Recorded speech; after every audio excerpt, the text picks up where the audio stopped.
त्या बोलण्यात की गोपीनाथरावनं कुणाला सांभाळलं कोण बिघडलं, आपला काय संबंध त्याच्याविषयी. बरं आपल्याला सुद्धा मुलगी आहे, उद्या आपल्या मुलीविषयी आपण कुणी असं म्हणलं तर कसं वाटेल. त्यावेळेस सुद्धा प्रकाश महाजन तुमच्या मुलीच्या बाजूनच उभा राहील, कारण माझं त्यांच्याशी रक्ताचं नातं आहे.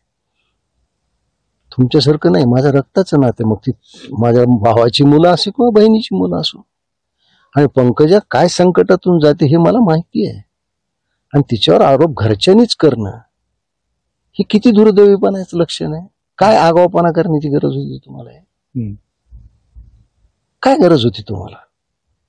अहो माणूस कसा असतो, एखाद्याने आपल्याला उपाशी असताना जीव घातलं तर आपण त्याचे उपकार मानतो.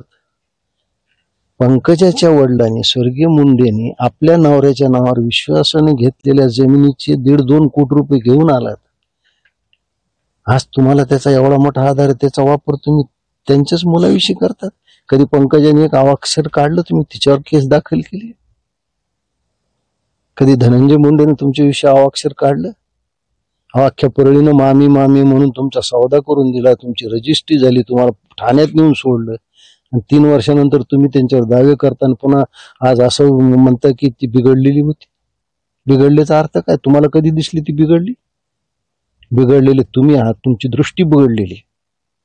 म्हणून आपल्या मुलीसारख्या असलेल्या आपल्या नवऱ्याच्या भाचीवर, कारण त्यांची भाची मानण्याचं कारणच नाही, स्वतःची भाची मानले असते तर असं ते बोललेच नसते. याच मला वाईट वाटलंय. याच्या अगोदर सुद्धा 6-7 महिन्याखाली पूनम महाजनीशी सुद्धा त्यांनी असेच उद्गार काढले होते. बरं, आता पुन्हा एकदा प्रश्न उपस्थित होतोय की प्रमोद महाजनींची हत्या का झाली होती, प्रवीण महाजन यांनी हत्या केली. तुम्ही बरेच गौप्यस्फोट केलेले आहे का? हे पहा, प्रमोद महाजननी त्याला आपल्या मुलासारखं सांभाळलं, त्याला सर्व सुखसोयी दिल्या, त्याचा गैरफायदा त्याने घेतला. काही काम न करता सर्व सुखाला लालचावलेला माणूस हेच कृत्य करू शकतो. काही तात्विक मतभेद, काही प्रमोद महाजन काही देशद्रोही होता ना फार देशभक्त होता असं नाही. याला रिलायन्स मध्ये कुणामुळे नोकरी मिळाली? हा नोकरीवर जात तरी होता का? पगार याच्या घरी येत होता. तो प्रमोद महाजनचा भाऊ म्हणूनच होता ना. हा, आता रिलायन्स मध्ये गेला तर तुम्हाला चपराशी म्हणून सुद्धा ठेवणार नाही. मग त्या भावाचे उपकार मानले पाहिजे. ज्या भावाने वडील गेल्यावर आपल्याला मुलासारखं सांभाळलं, तो भाऊ त्याच्यात 4 दुर्गुण असतील, त्याला मान्य केले, मग तुम्हाला गोळ्या घालण्याचा अधिकार दिलाय का? तुम्ही अनेक मार्ग होते, तुम्ही त्या मार्गाने जायचं, तुम्ही गोळ्या घालता त्याला पैशासाठीच फक्त. दुसऱ्या कशासाठी गोळ्या घातल्या सांगा? काय कारण होतं? काहीच कारण नाही. दुसरं कशासाठी काय कारण आहे सांगा ना? कसला मान? याला कोण मान सन्मान? सगळे मान सन्मान देत होते. खोटा बोलतोय याची बायको, खोटं बोलते. सगळे मान सन्मान देत होते याला. पण अशी चर्चा होती की त्यांना राजकारणात डावललं जात होतं, व्यवसायात वाटा मिळत नव्हता, अशी त्यावेळी. कसला व्यवसाय साहेब? प्रकाश महाजननी अंबाजोगाई चहाचं हॉटेल म्हणजे कब्बशा धुतल्यात. मी नंतर छोटा ठेकेदार झालो, हळूहळू मोठा झालो, मी माझ्या कष्टावर इथं उभा राहिलो.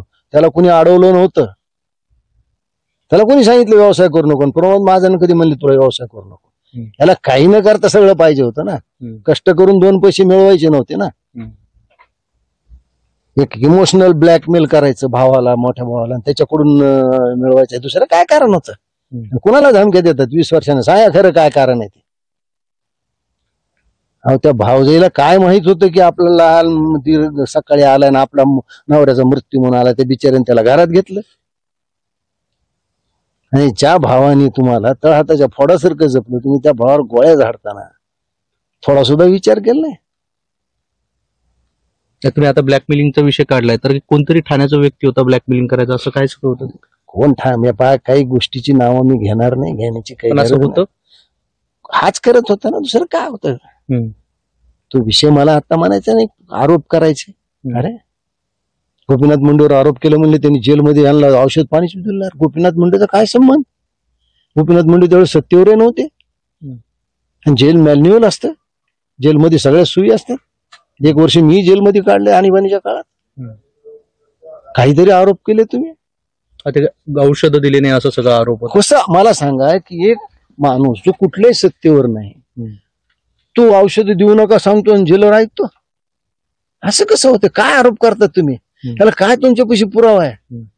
ठीक आहे, गोपीनाथराव मुंडे हयात नाही. माझ्या माहितीप्रमाणे हा नाशिक जेलमध्ये असताना ज्या जेलर होते त्या आता हयात आहेत. काय बोलायचंय? काय प्रकार आहे हा तुमचा? कशामुळे बदनाम करताय एखाद्याला?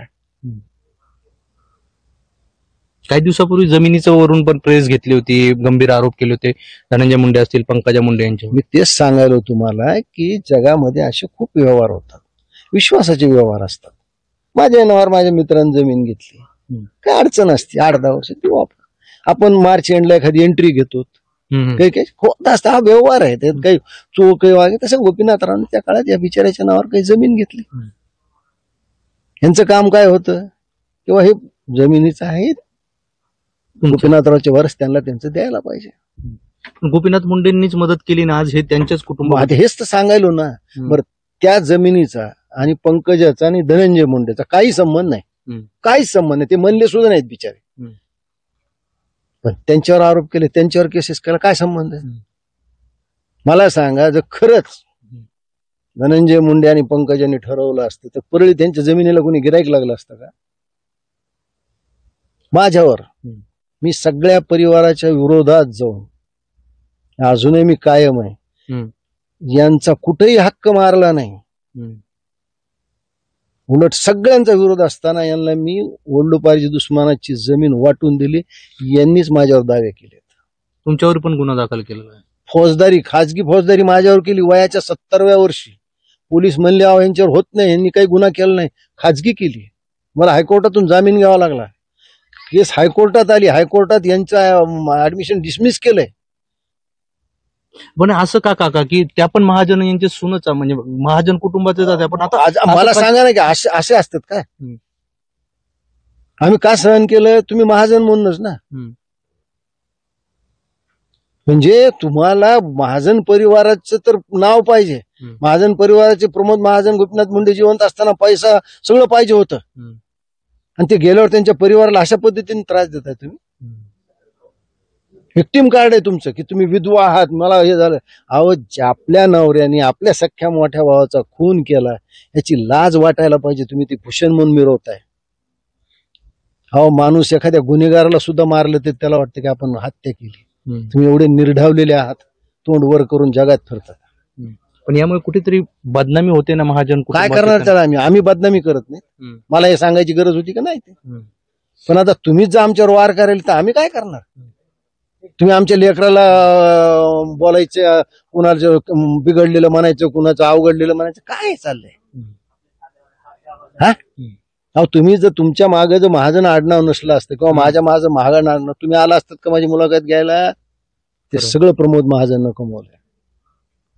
प्रमोद महाजननी आम्हाला वडिलाच्या नंतर सांभाळलं. कुणी मान्य करा अमान्य करा, प्रमोद महाजन प्रकाश महाजनचे लेखी देव आहे, तो देव राहील. ज्याला बदनाम या लोकांनी केलं. गोपीनाथ मुंडेनं सुद्धा आयुष्यात त्यांचं काही वाईट केलेलं नाही. पंकजा मुंडेने काही केलं नाही. पण त्याला बिघडलेली मुलगी म्हणणं, की एका महिलेनं म्हणणं, त्याच्यापेक्षा दुर्दैव काय? नक्कीच हे होते प्रकाश महाजन. आणि तब्बल 20 वर्षानंतर पुन्हा एकदा प्रमोद महाजन यांच्या हत्येबद्दल त्यांनी एक नवीन गौप्यस्फोट केला आहे की पैशासाठी ही सगळी हत्या झाली होती आणि प्रवीण महाजन यांनी केली होती. प्रवीण महाजन यांना प्रमोद महाजन यांनी सांभाळलं, लहान भावात वडिलांसारखं सांभाळलं, मात्र तरीही त्यांनी त्यांची हत्या केली. मोहसिन शेख, NDTV, छत्रपती संभाजीनगर. काय पाहिजे?